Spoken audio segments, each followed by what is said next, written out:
The night air over Philadelphia in the summer of 1752 carried the thick smell of rain and electricity. Dark clouds rolled low across the sky, and thunder echoed like distant cannon fire. Most people had already hurried indoors, slamming shutters and whispering prayers as lightning flashed across the horizon. But outside, standing in the middle of an open field, a man in a simple brown coat stared up at the storm with curiosity rather than fear.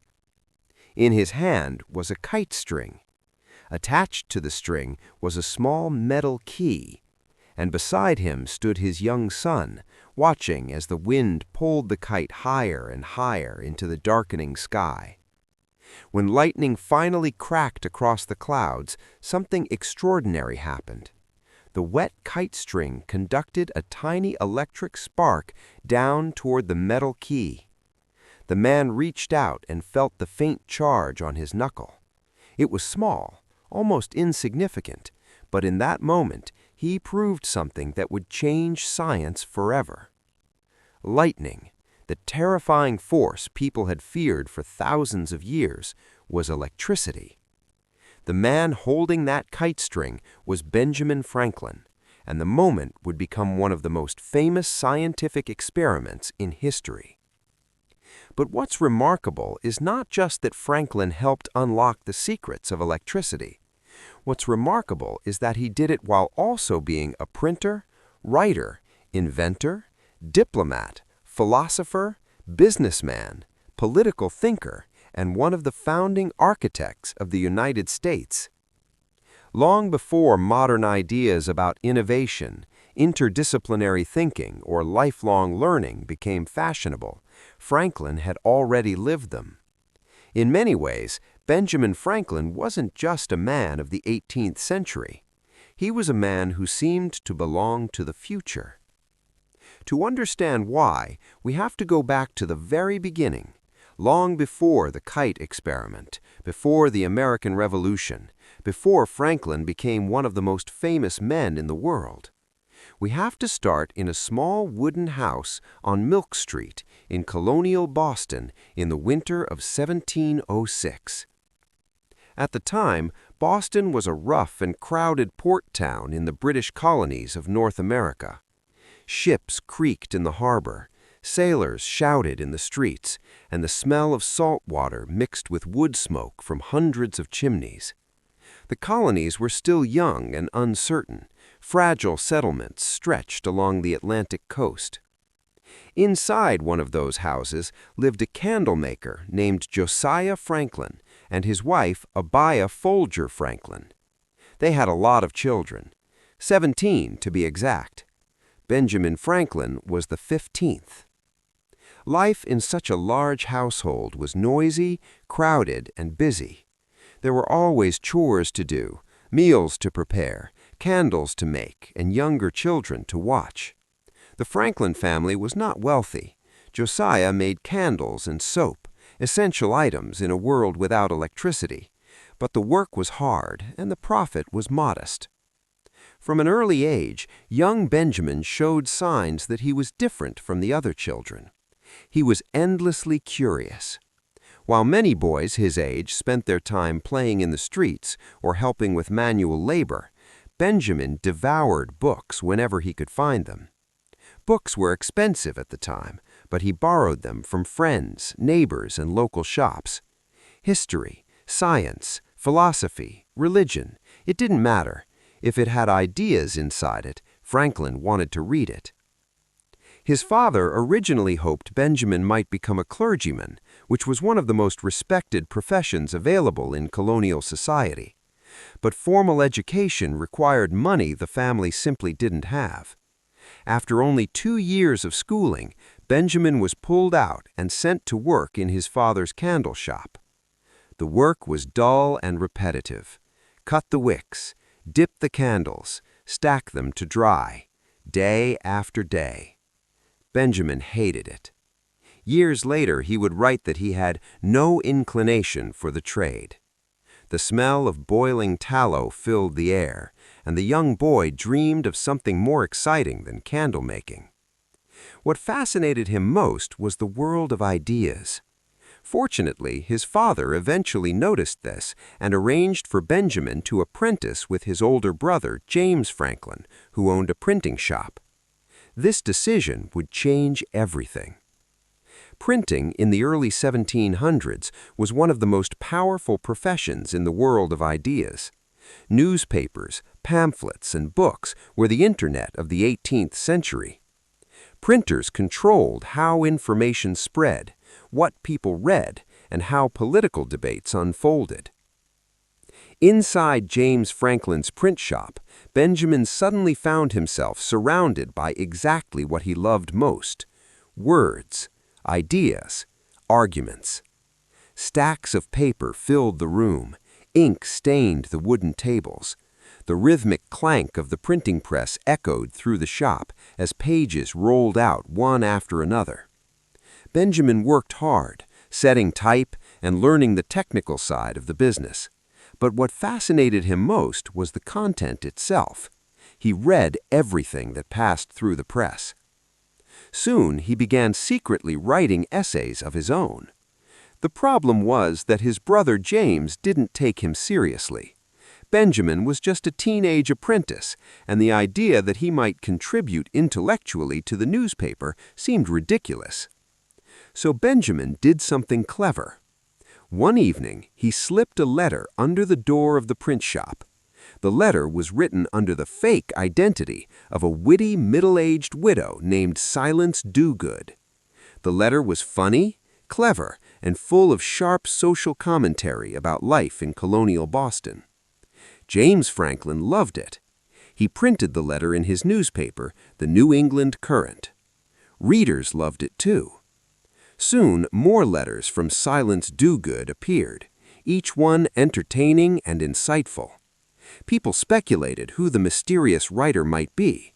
Some even proposed marriage to the imaginary widow. For weeks, no one suspected the truth. The author was a teenage apprentice working in the print shop.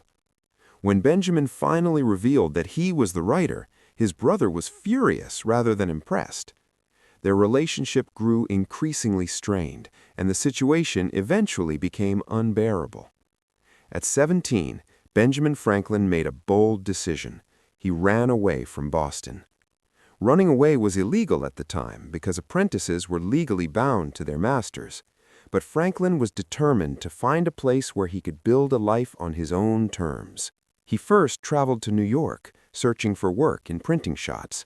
When that failed, he continued south to a city that would become central to his life and legacy: Philadelphia. When Franklin arrived in Philadelphia in 1723, he looked like a tired runaway teenager. His clothes were dusty from travel, and he had very little money left. One of the most famous stories about this moment comes from Franklin himself. Hungry and exhausted, he walked down Market Street carrying 3 large loaves of bread under his arms. He had bought them with the last of his coins because they were cheaper than smaller rolls. As he wandered through the unfamiliar city, awkwardly holding too much bread, he passed a young woman standing in a doorway. Her name was Deborah Reed. Years later, she would become his wife. But at that moment, she simply saw a strange young man walking through town with bread sticking out of his pockets. Philadelphia in the 1720s was smaller than Boston, but rapidly growing. Streets bustled with merchants, craftsmen, and sailors from around the world. Ideas flowed through coffee houses, taverns, and print shops. For Franklin, it was the perfect environment. He quickly found work in a printing shop and began building connections in the city's intellectual community. But Franklin was not satisfied with simply doing his job. He was always thinking ahead, always experimenting, always imagining ways things could work better. It was a pattern that would define his entire life. Over the coming decades, Franklin would help shape everything from libraries to postal systems, from scientific research to revolutionary politics. He would correspond with thinkers across Europe, invent practical devices used by millions, and help lead a movement that would eventually create a new nation. And strangely enough, the world he imagined, full of innovation, self-improvement, public libraries, scientific discovery, and collaborative problem-solving, looks a lot like the modern world we live in today. Which raises a fascinating question. Was Benjamin Franklin simply a brilliant man of his own time? Or was he someone who saw the future long before the rest of the world caught up? And if you follow the winding story of his life, from a runaway printer to a global celebrity, from Kite experiments to international diplomacy, you begin to realize something remarkable. Benjamin Franklin wasn't just ahead of his time. In many ways, he helped invent the time that came after him. When Benjamin Franklin first arrived in Philadelphia as a tired, runaway teenager, few people in the bustling colonial city would have guessed they were looking at a future statesman, scientist, and one of the most famous figures in the Atlantic world.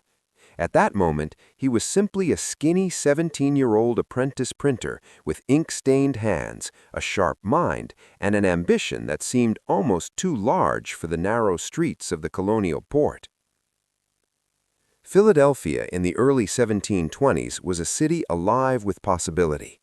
Founded decades earlier by William Penn, it had been envisioned as a place of tolerance and opportunity.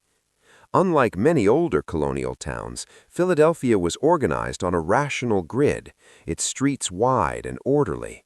Ships arrived constantly from England, the Caribbean, and Europe, unloading goods and news from across the Atlantic world. Merchants argued over trade deals, farmers brought produce to market, and printers turned out pamphlets discussing everything from politics to religion. For Franklin, it was fertile ground. He quickly found work in a printing shop run by Samuel Keimer, a somewhat eccentric printer whose business practices were as chaotic as Franklin's mind was orderly. Keimer's shop produced religious tracts, pamphlets, and occasional newspaper items, but it lacked discipline. Franklin quickly realized he could run the shop better than his employer. Yet even in those early days, Franklin's ambitions extended beyond printing presses. He wanted to improve himself intellectually and socially.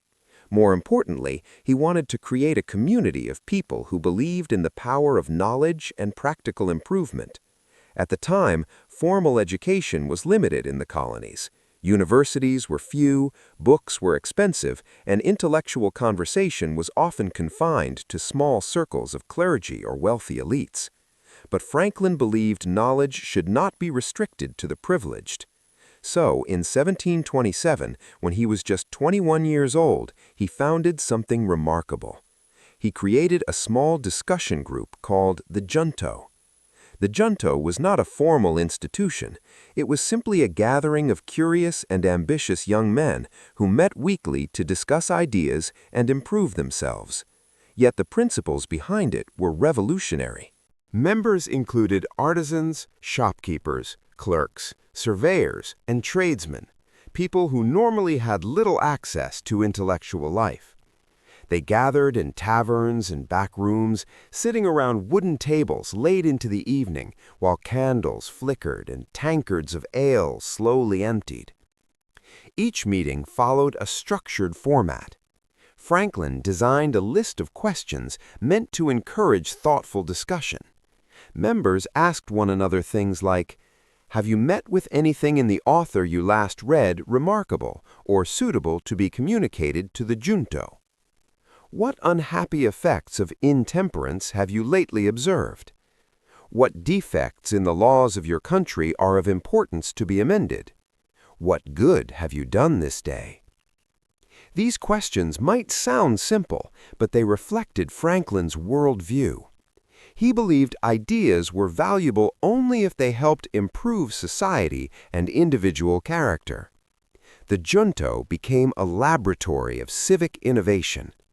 Members discussed practical problems facing Philadelphia: street lighting, fire safety, public sanitation, education, and business opportunities. When they saw something that needed improvement, they worked together to fix it. Many of the institutions that later defined Philadelphia began as conversations in those meetings.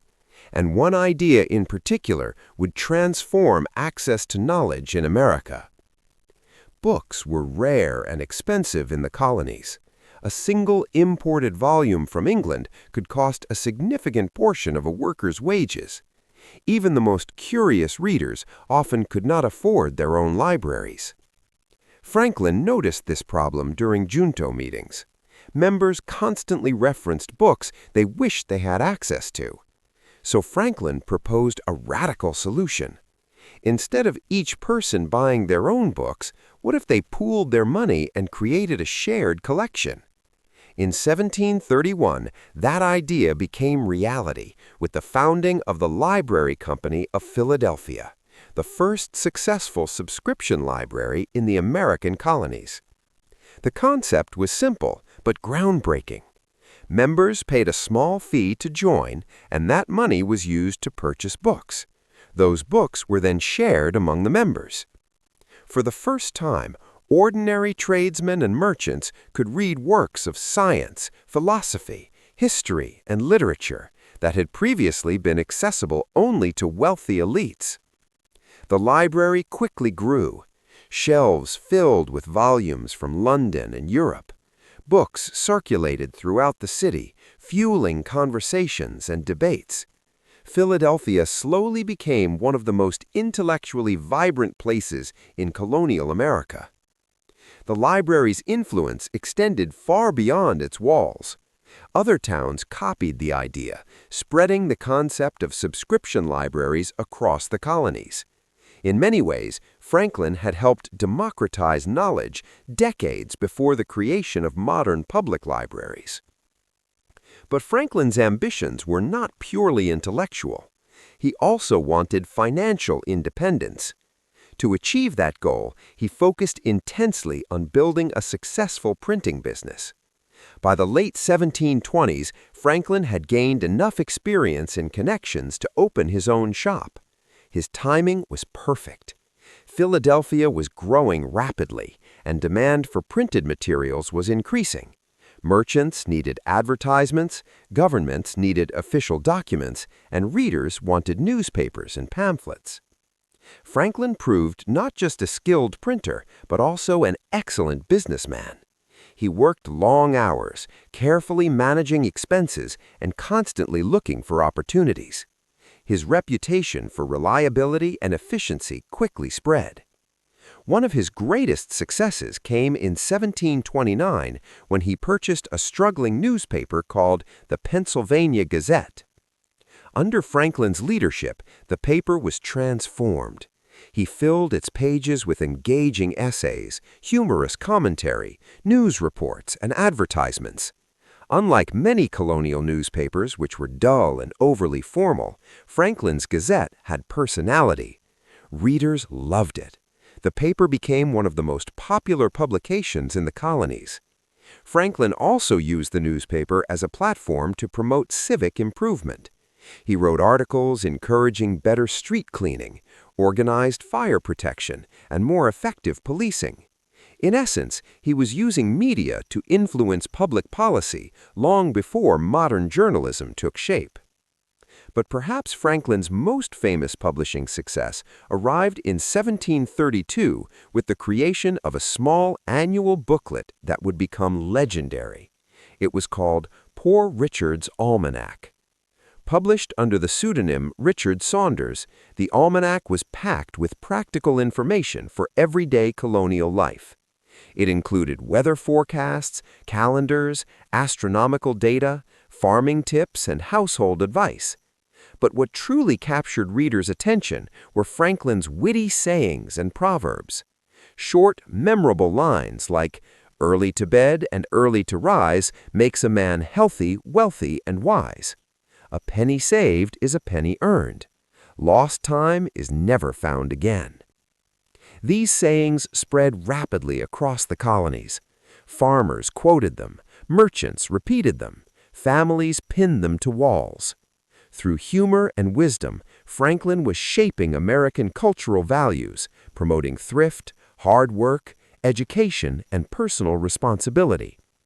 The almanac became a massive commercial success, selling tens of thousands of copies each year. For Franklin, it provided a steady stream of income and made his name widely known. By the time he reached his early 40s, Franklin had achieved something extraordinary. He had risen from a runaway apprentice with almost nothing to one of the most successful businessmen in Philadelphia. Yet wealth alone did not satisfy him. Unlike many successful merchants, Franklin did not want to spend his life simply accumulating money. At the age of 42, he made a surprising decision. He retired from active business. Instead of continuing to run his printing empire, Franklin handed much of the daily management to trusted partners. His goal was something unusual for the time. He wanted to devote himself to science, public service, and intellectual pursuits. This decision reflected a core belief that defined Franklin's life. Wealth was valuable only if it created freedom to pursue knowledge and contribute to society. With financial independence secured, Franklin began turning his restless curiosity toward new fields of inquiry. Electricity fascinated him. So did meteorology, ocean currents, and atmospheric science. Within a few years, his experiments would lead to discoveries that stunned the scientific world and earned him international fame. But even then, Franklin never stopped thinking like the young man who founded the junto. Ideas, he believed, were most powerful when they improved everyday life. And in the decades that followed, his inventions, discoveries, and political ideas would reshape not only Philadelphia, but the entire Atlantic world. The runaway apprentice had become a philosopher of practical progress. And he was only just getting started. By the early 1740s, Benjamin Franklin had achieved something rare in colonial America: financial independence before middle age. His printing business was thriving, the Pennsylvania Gazette was widely read, and Poor Richard's Almanac had turned him into a household name across the colonies. Most successful businessmen of the era would have spent the rest of their lives expanding their fortunes. Franklin chose a different path. At 42, he gradually stepped away from the daily work of printing and devoted his time to something that fascinated him even more than business: science. The mid-1700s were part of the intellectual movement known as the Age of Enlightenment, a period when thinkers across Europe and the Atlantic world believed that human reason and observation could unlock the laws of nature. Scholars studied everything from astronomy and chemistry to philosophy and political theory. But Franklin approached science differently from many scholars of his time. He wasn't a university professor. He had no formal scientific training.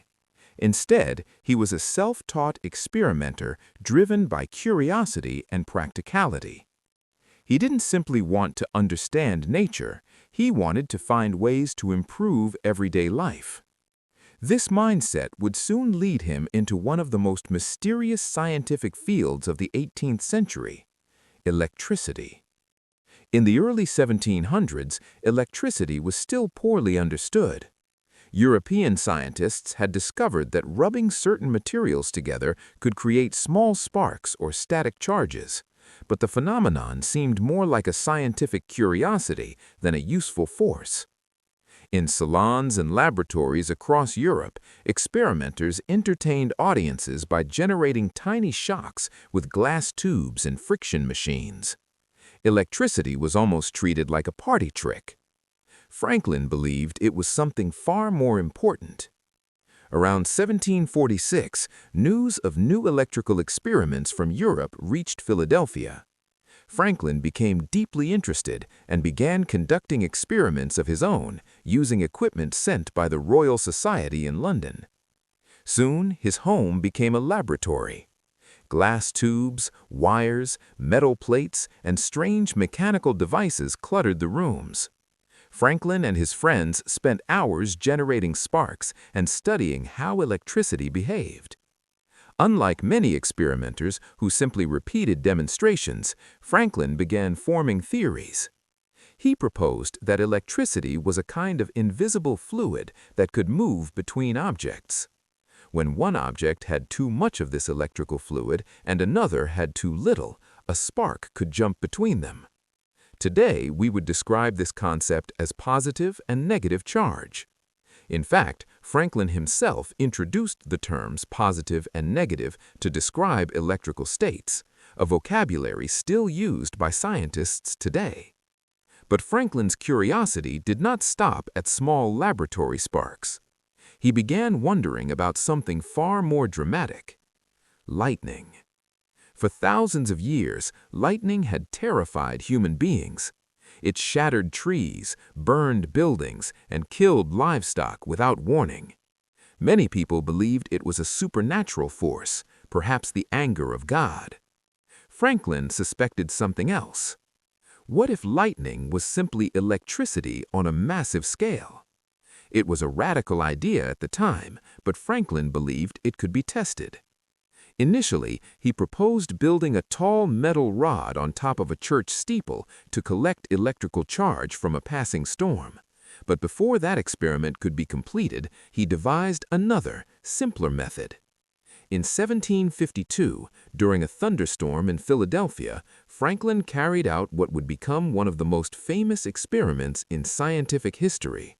He flew a kite into the storm. The kite itself was simple, made of silk so it could withstand rain. Attached to the kite string was a metal key, and the lower end of the string was tied to a silk ribbon to insulate Franklin from the charge. As rain soaked the kite string, it became conductive. When lightning electrified the clouds above, a small electrical charge traveled down the wet string toward the metal key. Franklin reached his knuckle near the key. A spark jumped. It was small, but it proved his theory. Lightning and electricity were the same phenomenon. The experiment became legendary, although modern historians note that Franklin likely performed it carefully and cautiously.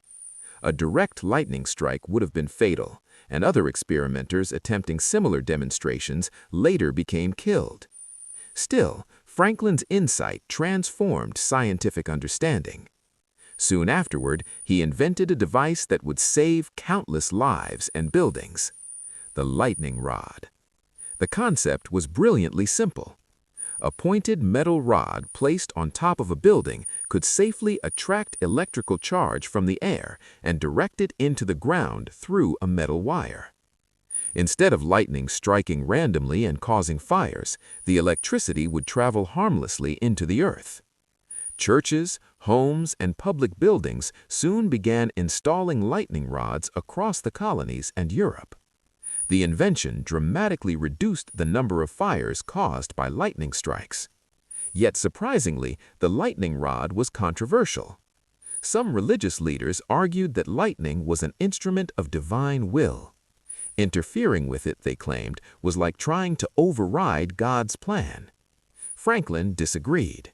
He believed that understanding nature was part of humanity's responsibility, and that scientific knowledge should be used to protect lives.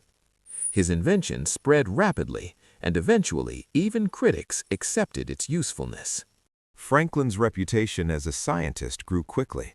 His papers describing electrical experiments were sent to London and published by the Royal Society, the most prestigious scientific institution in the world at the time.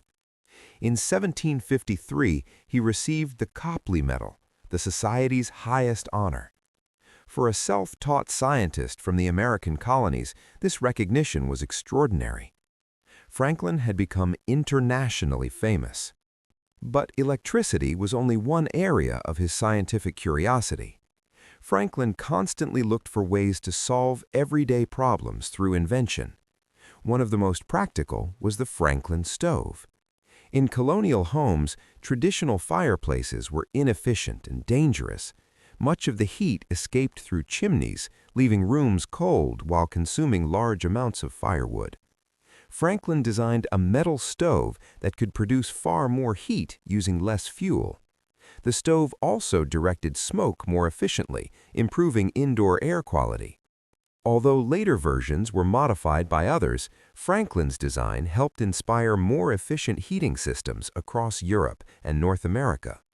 Another invention addressed a problem faced by millions of people with aging eyes. By his 40s, Franklin needed different glasses for reading and for seeing distant objects. Switching between pairs was inconvenient, so he invented bifocal glasses. These glasses combined two different lens strengths in a single frame, one for reading and one for distance vision. Today, bifocals and similar multifocus lenses are used by millions of people around the world. Franklin also invented smaller but equally clever tools. The glass armonica, for example, was a musical instrument inspired by the sound produced when people rubbed wet fingers around the rims of wine glasses. Franklin designed a device with rotating glass bowls that produced hauntingly beautiful tones. The instrument became popular across Europe, and famous composers like Wolfgang Amadeus Mozart even wrote music for it. Franklin also improved the odometer, creating a device that measured distance traveled by carriages. He used it while working as postmaster to map postal routes more accurately. Another invention, the flexible urinary catheter, was created to help his brother who suffered from painful bladder stones. Perhaps most remarkable of all, Franklin never patented any of his inventions. He believed that ideas should benefit everyone. When asked why he didn't seek patents, Franklin famously wrote that since society benefits from the inventions of others, inventors should freely share their own discoveries. It was a philosophy strikingly similar to modern open-source innovation. Yet Franklin's scientific curiosity extended beyond devices and electricity.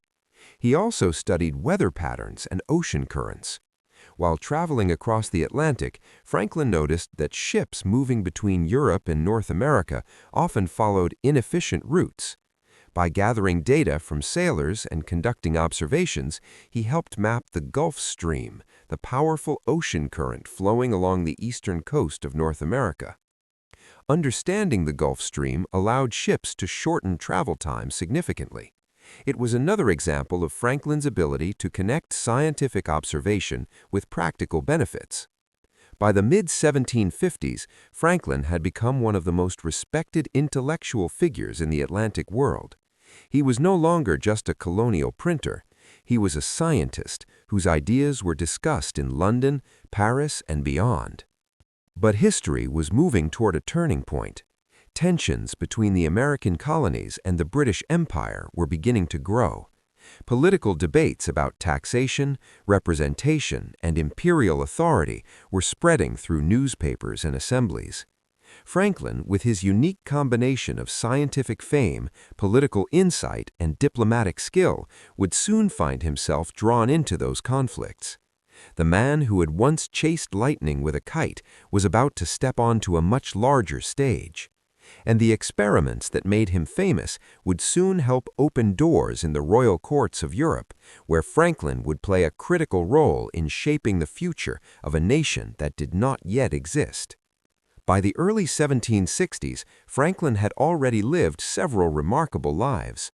He had been a runaway apprentice, a successful printer, the creator of Poor Richard's Almanac, the founder of civic institutions in Philadelphia, and one of the most celebrated scientists in the world, thanks to his discoveries about electricity and the invention of the lightning rod.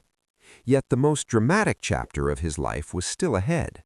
The peaceful relationship between the American colonies and Britain was beginning to fracture, and Franklin would soon find himself caught in the middle of one of the greatest political conflicts of the 18th century, the American Revolution.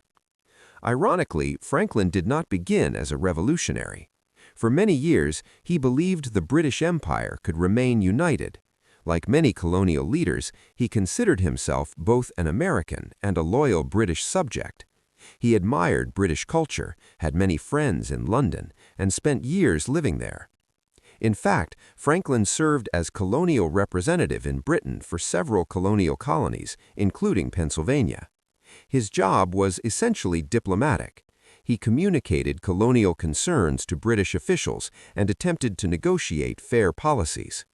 From 1757 to 1775, Franklin spent much of his time in London, walking the same streets as members of Parliament, scientists from the Royal Society, and leading intellectuals of the Age of Enlightenment. During these years, Franklin became something of a celebrity in Europe. His electrical experiments fascinated scientists, and he was welcomed in elite social circles. Portraits of him circulated widely, and his simple colonial appearance, plain clothes and spectacles, made him seem like a symbol of American practicality and wisdom. But beneath the polite conversations and scientific admiration, political tensions were growing. After the costly French and Indian War ended in 1763, Britain faced enormous debt. To pay for it, the British government began imposing new taxes on the American colonies. One of the most controversial measures was the Stamp Act of 1765. The law required colonists to purchase official stamps for printed materials, such as newspapers, legal documents, and pamphlets. To many Americans, this tax felt deeply unfair.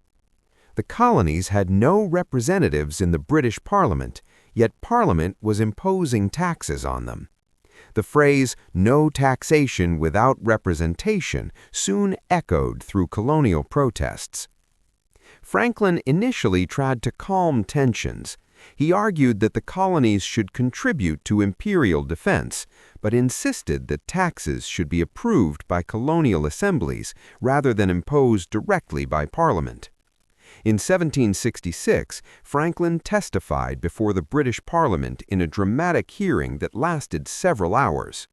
Members of Parliament questioned him intensely about colonial attitudes. Franklin answered calmly but firmly, explaining that Americans were loyal subjects, yet deeply opposed to taxation without representation. His testimony impressed many observers and helped convince Parliament to repeal the Stamp Act. For a moment, it seemed possible that compromise could preserve the empire. But new conflict soon appeared. Parliament continued passing laws asserting its authority over the colonies. Trade restrictions tightened. Customs enforcement increased. British troops were stationed in colonial cities. With each new policy, colonial frustration grew. Franklin, still in London, watched the situation deteriorate. One event in particular deeply shocked him. In 1774, a group of British officials publicly humiliated Franklin during a hearing related to leaked letters about colonial governance. He was harshly criticized and ridiculed before government officials. The moment was humiliating, but it was also transformative.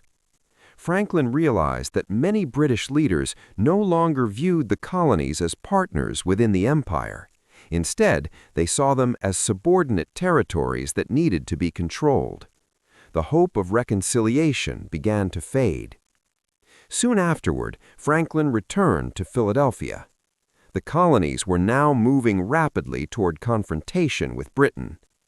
In 1775, representatives from across the colonies gathered in Philadelphia for the Second Continental Congress. Franklin, now nearly 70 years old, joined leaders such as George Washington, John Adams, and Thomas Jefferson. These men faced an extraordinary decision. Should the colonies attempt one last reconciliation with Britain, or should they pursue independence? At first, many leaders, including Franklin, hoped conflict could still be avoided. But events were moving quickly.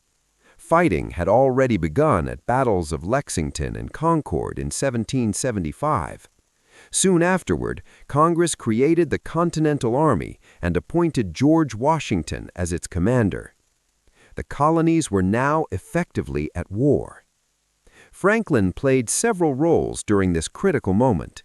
He served on committees organizing the army, managing postal communication, and developing foreign relations. In fact, he became the first head of the United States Postal Service, helping create a communication network vital for coordinating the revolutionary effort. But perhaps Franklin's most famous contribution came in 1776. That year, Congress appointed a small group to draft a document explaining why the colonies were breaking away from Britain. The committee included Thomas Jefferson, John Adams, and Benjamin Franklin, among others. Their work became the United States Declaration of Independence. Jefferson wrote most of the initial draft, but Franklin played a key editorial role. His suggestions sharpened the language and strengthened the document's philosophical clarity. One famous change illustrates his influence. Jefferson originally wrote that certain truths were sacred and undeniable. Franklin suggested replacing that phrase with self-evident. The final wording, "We hold these truths to be self-evident," became one of the most famous lines in American history. On July 4, 1776, Congress officially adopted the Declaration of Independence. The colonies had declared themselves independent. But independence was only the beginning. The American colonies now faced the daunting challenge of defeating the most powerful empire in the world. The British Army was larger, better equipped, and supported by the world's strongest navy. Many observers believed the revolution had little chance of success. Franklin understood that victory would require international support, and because of his reputation in Europe as both a scientist and philosopher, he was uniquely suited to secure that support. So, in late 1776, Congress sent Franklin on one of the most important diplomatic missions in history. He would travel to France. At 70 years old, Franklin crossed the Atlantic once again, heading toward a country whose help could determine the fate of the revolution. What followed would become one of the most remarkable diplomatic efforts ever undertaken. In the royal courts of Europe, the aging scientist from Philadelphia would transform himself into something entirely new, a revolutionary ambassador. And his success would ultimately help change the balance of power in a war that would reshape the world. When Benjamin Franklin sailed across the Atlantic in late 1776, the American Revolution was hanging by a thread. The newly declared United States had enthusiasm, courage, and an inspiring document in the United States Declaration of Independence, but it lacked something essential for survival: powerful allies. Britain was the strongest military power on Earth. Its navy dominated the seas, its army was experienced and disciplined, and its government was determined to crush the rebellion in the colonies. For the revolutionaries in America, the situation looked bleak. Franklin's mission was simple to describe, but incredibly difficult to accomplish. He had to convince a European monarchy, specifically France, to support a republican revolution against Britain. In other words, he needed a king to help overthrow another king. Franklin arrived in France in December 1776 and soon traveled to the outskirts of Paris, where he settled in the village of Passy. At 70 years old, he could easily have retired from public life. Instead, he began one of the most remarkable diplomatic campaigns in history. His greatest weapon was not military power. It was personality. Franklin understood that diplomacy often depended as much on public perception as on formal negotiations, and in France, he quickly became something of a cultural phenomenon. The French public already admired him. His experiments with electricity had made him famous throughout Europe, and intellectuals of the Age of Enlightenment viewed him as a symbol of scientific genius and practical wisdom. But Franklin carefully cultivated a particular image that fascinated French society. Rather than dressing like a European aristocrat, he wore simple colonial clothing and a distinctive fur cap. The style made him appear humble, rustic, and authentic, almost like a philosopher from the American wilderness. The effect was extraordinary. In Parisian salons and royal gatherings, Franklin became a celebrity. Artists painted his portrait. His image appeared on medallions, snuff boxes, and porcelain plates. Intellectuals quoted his sayings, and fashionable society eagerly invited him to gatherings. To many French observers, Franklin seemed to represent the spirit of the New World, practical, intelligent, and refreshingly different from the rigid hierarchies of European aristocracy. Behind the scenes, however, Franklin was working tirelessly. France had its own reasons to consider helping the American colonies. For decades, Britain and France had been global rivals, fighting wars across Europe, North America, and Asia. Supporting the American rebellion offered France an opportunity to weaken Britain. But the French government was cautious. King Louis XVI and his ministers feared that openly supporting the rebellion could lead to a full-scale war with Britain. At first, French assistance remained secret. Weapons, gunpowder, and supplies were quietly shipped to the American forces through covert channels. But Franklin knew that secret aid alone would not be enough. He needed an official alliance. For months, he negotiated with French officials, including the influential foreign minister Charles Gravier, Count de Vergennes. Then, in 1777, something happened that changed everything. American forces under Horatio Gates defeated a British army at the Battle of Saratoga. The victory stunned Europe. For the first time, it appeared that the American rebels might actually win. Suddenly, France saw an opportunity.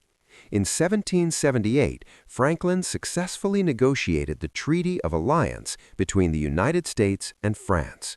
It was a turning point in the war. France officially recognized the United States as an independent nation and agreed to provide military support. French ships, soldiers, money, and weapons would now aid the American cause. Soon, French troops under Marquis de Lafayette and fleets commanded by French admirals began cooperating with American forces. The alliance transformed the conflict from a colonial rebellion into a global war. British forces now had to fight not only in North America, but also against French fleets and armies across the world. Franklin's diplomacy had fundamentally altered the balance of power. The war continued for several more years, but by 1781, British prospects were fading. That year, American and French forces achieved a decisive victory at the Battle of Yorktown. British General Charles Cornwallis surrendered his army to combined American and French forces commanded by George Washington. Although smaller battles continued, Yorktown effectively ended major fighting in the war. Now the revolutionaries faced a new challenge, negotiating peace. Once again, Franklin played a central role. In 1783, he joined fellow American diplomats John Adams and John Jay in negotiations with Britain. The result was the Treaty of Paris. The treaty formally ended the war and recognized the United States as an independent nation. It also granted the new country significant territory, stretching west to the Mississippi River, an enormous expansion that would shape American development for generations. Franklin was 77 years old when the treaty was signed. Few people in history have played such a long and varied role in shaping a nation, from early civic reforms to revolutionary diplomacy. Yet Franklin's work was not finished. In 1785, he finally returned to the United States after nearly a decade in France. He was welcomed as a national hero. Crowds celebrated his return, recognizing the enormous contribution he had made to the revolutionary cause. Despite his age and declining health, Franklin continued to serve the young nation. In 1787, delegates gathered in Philadelphia for the United States Constitutional Convention. Their goal was to design a new framework of government for the country. Franklin, now 81 years old, was the oldest delegate at the convention. He rarely spoke at length due to his health, but when he did speak, people listened carefully. During the debates, Franklin often acted as a mediator, encouraging compromise between delegates who disagreed strongly about the structure of the new government. At one tense moment in the convention, when arguments threatened to derail progress entirely, Franklin reminded the delegates that perfection was impossible in politics. What mattered, he argued, was creating a system that could work and improve over time. Eventually, the delegates produced the United States Constitution, establishing the framework of government that still guides the United States today. Franklin proudly signed the document. As he left the convention hall, a woman reportedly asked him what kind of government the delegates had created. His reply became famous: "A republic, if you can keep it." Those words captured Franklin's lifelong belief that freedom required responsibility, wisdom, and constant effort from citizens. By the time he died in 1790, at the age of 84, Benjamin Franklin had lived one of the most extraordinary lives in history. He had helped invent modern scientific understanding of electricity. He had created institutions that spread knowledge and civic improvement. He had shaped the language of American independence. He had secured the alliance that made victory in the American Revolution possible. And he had helped design the government of the United States. Yet perhaps the most remarkable thing about Franklin was not any single achievement. It was the mindset behind them all. Curiosity, practical innovation, a belief that knowledge should serve humanity. In many ways, the world Franklin imagined, where science, education, civic cooperation, and open exchange of ideas drive progress, looks remarkably like the modern world, which is why centuries later it still feels accurate to say something historians often repeat. Benjamin Franklin was not simply a great figure of the 18th century. He was a man who seemed to belong to the future.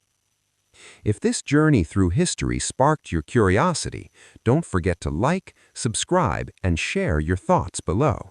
Tell us which explorer or historical figure you want to uncover next, because the past is packed with bold risks, untold stories, and forgotten paths that quietly reshaped the world we live in today.